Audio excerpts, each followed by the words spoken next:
Hello everyone, welcome to quantum minds. तो आज है अपनी क्लास 4 इस टीचिंग मेथोडोलॉजी के सीरीज की एंड इस सीरीज में हम कर रहे हैं प्रीवियस ईयर क्वेश्चंस जो आपके DSSB के एग्जाम में आए हुए हैं एंड इम्पॉर्टेंट क्वेश्चन जिनकी प्रोबेबिलिटी है कि वो एग्जाम में आ सकते हैं। तो आज अपनी क्लास 4 में हम कुछ नए क्वेश्चंस को करेंगे, अच्छे से समझेंगे और उनको याद करने की कोशिश करेंगे। Question number first is inclusion in education is an approach to educating students with. Inclusion in education में क्या होता है, कैसे स्टूडेंट्स को शिक्षा के लिए मेनली जो है ये बनाया गया है। फर्स्ट है स्पेसिफिक एजुकेशनल नीड्स, सेकंड है स्पेशल एजुकेशनल नीड्स, थर्ड है simulated educational needs and fourth is special elementary needs. तो देखो, इंक्लूजन इन एजुकेशन मेनली जो है वो स्पेशल एजुकेशनल नीड्स, जो स्टूडेंट जिनको जरूरत है उनके लिए ये कॉन्सेप्ट लाया गया है, ताकि जो बच्चे लर्निंग प्रॉब्लम्स है जिन्हें, या फिर डिसेबिलिटीज है जिसके वजह से वो पढ़ नहीं पाते हैं, अच्छे से सीख नहीं पाते हैं, उनको एक वातावरण प्रॉपर जो है वातावरण प्रोवाइड किया जा सके जिसके साथ वो सब बच्चों के साथ मिलकर पढ़ाई कर सके, सीख सके और उनके अधिकारों का ध्यान रखा जाए।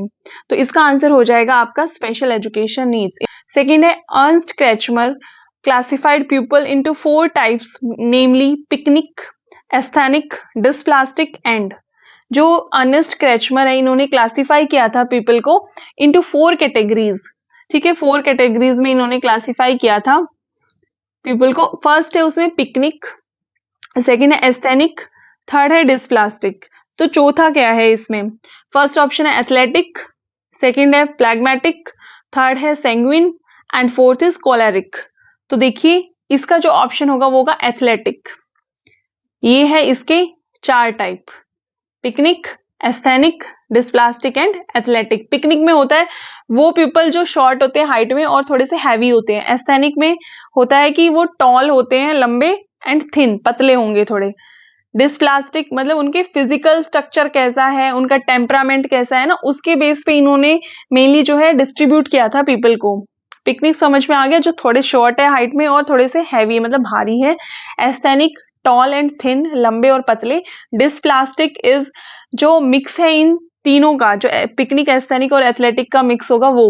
और एथलेटिक जो शुडोल बॉडी है जिन्होंने मस्कुलर टाइप बॉडी बना रखी है, जो एथलेटिक्स होते हैं उनकी तरह जिनकी वो होते हैं फिजिकल स्ट्रक्चर, वो आते हैं एथलेटिक में। ठीक है, तो इसका आंसर हो जाएगा athletic. Question number third is which of the following is not related to educational achievements. इनमें से कौन सा एजुकेशनल अचीवमेंट, शैक्षिक उपलब्धियों में से संबंधित नहीं है? फर्स्ट है एक्सपीरियंस, सेकेंड है हेरिडिटी, थर्ड है सेल्फ लर्निंग, फोर्थ है प्रैक्टिस। तो यहाँ पे शैक्षिक उपलब्धियों की बात की गई है, तो एक्सपीरियंस भी आता है उसमें, सेल्फ लर्निंग भी आती है और प्रैक्टिस अभ्यास भी आता है। जो हेरिडिटी है इनमें से वो रिलेटेड नहीं होगा एजुकेशनल अचीवमेंट से, तो आंसर हो जाएगा option number second. Question number fourth is learning without burden. बोझ के बिना सीखना is a basic concept related to. ये कॉन्सेप्ट जो है लर्निंग विदाउट बर्डन, ये कहां किससे रिलेटेड है? फर्स्ट ऑप्शन है NCF 2005, सेकंड है NPE 1986, थर्ड है NCTE, फोर्थ इज NCERT। तो देखिए ये जो कॉन्सेप्ट रिलेटेड है वो है NCF 2005 से। नेशनल करिकुलम फ्रेमवर्क, जो फोर्थ नेशनल करिकुलम फ्रेमवर्क है उससे रिलेटेड है ये। इसमें आया था concept learning without burden and इसको लिया गया था जो यशपाल कमेटी रिपोर्ट थी 1993 वाली, वहां से। तो ये कॉन्सेप्ट रिलेट करेगा NCF 2005 से, लर्निंग विदाउट बर्डन, कि बच्चे पे कोई बर्डन नहीं आना चाहिए, वो अपना मजे से जो है शिक्षा को ग्रहण करे, अच्छे से इंटरेस्टिंग लगे उसे कि शिक्षा एक इंटरेस्टिंग चीज है। क्वेश्चन नंबर फिफ्थ है what do knowledge, comprehension, application, analysis, synthesis and evaluation belong to. तो ये जो है चीजें, फर्स्ट है नॉलेज, सेकंड कॉम्प्रिहेंशन, थर्ड है application, fourth is analysis, fifth is synthesis and sixth is evaluation. तो ये देखिए ये बोल रहा है किससे बिलोंग करते हैं। पहला है अफेक्टिव डोमेन, सेकेंड है डेवलपमेंटल स्टेजेस, थर्ड है cognitive domain and fourth is psychomotor domain. तो ये सब knowledge, comprehension, application, analysis, synthesis and evaluation आएगा आपका कॉग्निटिव डोमेन में। ये BS ब्लूम ने प्रपोज्ड किए थे। ये BS ब्लूम की टेक्सोनॉमी है, जो इसमें 3 हायरार्किकल मॉडल्स दिए थे उन्होंने, क्लासिफाई किया था एजुकेशनल लर्निंग्स को, ठीक है। अफेक्टिव डोमेन है, इसमें साइकोमोटर डोमेन है एंड कॉग्निटिव डोमेन है। अफेक्टिव डोमेन में आता है एटीट्यूड, मोटिवेशन, ये सब चीजें। एंड जो साइकोमोटर होता है वो आपका इंटीग्रेशन होता है किसका, मेंटल एंड फिजिकल मूवमेंट जो होती है उनका। तो इसमें ये जो बात कर रहा है नॉलेज की बात कर रहा है, कॉम्प्रिहेंशन की बात कर रहा है, एप्लीकेशन की, एनालिसिस की एंड सिंथेसिस एंड इवैल्यूएशन। तो ज्ञान, समझ, अनुप्रयोग, विश्लेषण, संश्लेषण और मूल्यांकन, ये आएगा आपका कॉग्निटिव डोमेन में। क्वेश्चन नंबर 6 है आपका, a teacher can enhance effective learning in the classroom by, एक जो टीचर होता है वो एनहेंस कर सकता है, बढ़ा सकता है इफेक्टिव लर्निंग को बहुत अच्छी, ताकि जो है ना बच्चे अच्छे से सीख पाए, उसको कैसे एनहेंस कर सकता है, कैसे बढ़ा सकता है प्रभावी शिक्षण को। पहला है गिविंग रिवार्ड, पुरस्कार देके। सेकेंड है कंडक्टिंग फ्रीक्वेंट टेस्ट, बार बार जो है परीक्षा हो रही है बच्चे की, बार बार टेस्ट लिए जा रहे हैं।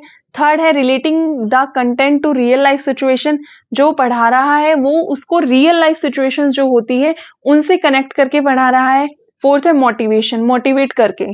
तो इफेक्टिव लर्निंग में जो सबसे ज्यादा इंपॉर्टेंट चीज होगी वो होगा relating the content to real life situation, कि आप जो कंटेंट पढ़ा रहे हैं वो आपका रियल लाइफ सिचुएशन से कनेक्ट होना चाहिए, ताकि जो बच्चे हैं उससे रिलेट कर पाए।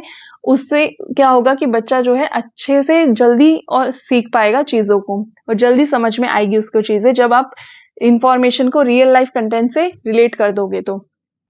Question number 7 is the use of technology to enhance learning process, कि यूज किया जा रहा है टेक्नोलॉजी का लर्निंग प्रोसेस को बढ़ाने के लिए, ताकि बच्चे जो है जल्दी से सीख पाए, अच्छे से समझ पाए चीजों को। वो क्या कहलाता है, क्या है वो यूज ऑफ टेक्नोलॉजी, वो कौन सी टेक्नोलॉजी का यूज किया जा रहा है। फर्स्ट है आईटी, इंफॉर्मेशन टेक्नोलॉजी। आईसीटी, ये होता है आईसीटी आपका होता है information and communication technology, information and communication technology. Third है आपका इंफॉर्मेशन टेक्नोलॉजी, कम्युनिकेशन टेक्नोलॉजी। तो देखिए इसमें आपका जो आंसर हो जाएगा कौन सी टेक्नोलॉजी है जो एनहेंस करती है लर्निंग प्रोसेस को, वो आईसीटी है, ठीक है। आईसीटी के माध्यम से आईसीटी क्लासरूम बनाए जा रहे हैं, जिससे डिजिटल टेक्नोलॉजी का यूज किया जा रहा है, जिससे बच्चे की लर्निंग में क्या हो, इंक्रीज हो सके, एनहेंस हो सके। तो नंबर 8 है आपका, term PSRN in development implies problem solving, reasoning and numeracy, problem solving, relationship and numeracy. Third है perceptual skill, reasoning and numeracy, and fourth is perceptual skill, relationship and numbers. तो term PSRN जो represent करती है वो है problem solving, reasoning and numeracy. Problem solving, reasoning and numeracy, ये जो है बच्चा अपने अर्ली ईयर्स में डेवलप करता है, प्रॉब्लम सॉल्व करने की उसकी क्षमता बढ़ जाती है, रीजनिंग आ जाती है उसके अंदर, तर्क वितर्क कर पाता है, एंड न्यूमरेसी, न्यूमेरिकल प्रॉब्लम्स को सॉल्व कर पाता है। तो ये PSRN डेवलपमेंट में ये रिप्रेजेंट करता है problem solving, reasoning and numeracy को। 9th is recommendations to send children with disabilities to main stream schools, जो चिल्ड्रन है डिसेबिलिटीज जिनको है उनको मेन स्ट्रीम स्कूल्स, मतलब सब बच्चे जहाँ पे पढ़ते हैं वहां पे भेजने की प्लानिंग की गई। वर first made in the sergeant report, ये सार्जेंट रिपोर्ट में किया गया था इन 1944 एंड अगेन इन 1964। 1964 में किसके द्वारा किया गया दोबारा। फर्स्ट है मुडालियर कमीशन, सेकेंड है यूनिवर्सिटी एजुकेशन कमीशन, थर्ड है Kothari commission and fourth is secondary education commission. तो ये जब दोबारा किया गया वो किया गया था कोठारी कमीशन के द्वारा। Number 10th is what type of evaluation identifies learning deficiencies and difficulties of the learner, कौन सी evaluation में identify किया जाता है learning deficiencies को and difficulties of the learners, की learners को सीखने में कहाँ difficulty आ रही है, क्या परेशानी हो रही है, इन सबको कौन से इवेल्युएशन में किया जाता है। फर्स्ट है प्लेसमेंट, सेकंड है समेटिव, थर्ड है continuous and fourth is diagnostic. तो ये सब आता है डायग्नोस्टिक इवेल्युएशन के अंदर, ठीक है। तो डायग्नोस्टिक इवेल्युएशन में क्या है, लर्निंग डेफिशिएंसीज हर फॉर्मेटिव असेसमेंट के दौरान किया जाता है कि बच्चों को क्या प्रॉब्लम आ रही है, क्या उनके वीकर सेक्शन है जिसमें वो पढ़ाई अच्छे से नहीं कर पा रहा है, ये सारे एरियाज दिखे जाते हैं, फिर उसकी जो है रेमेडियल टीचिंग की जाती है, ठीक है। I hope you like this video, thank you, see you in the next video.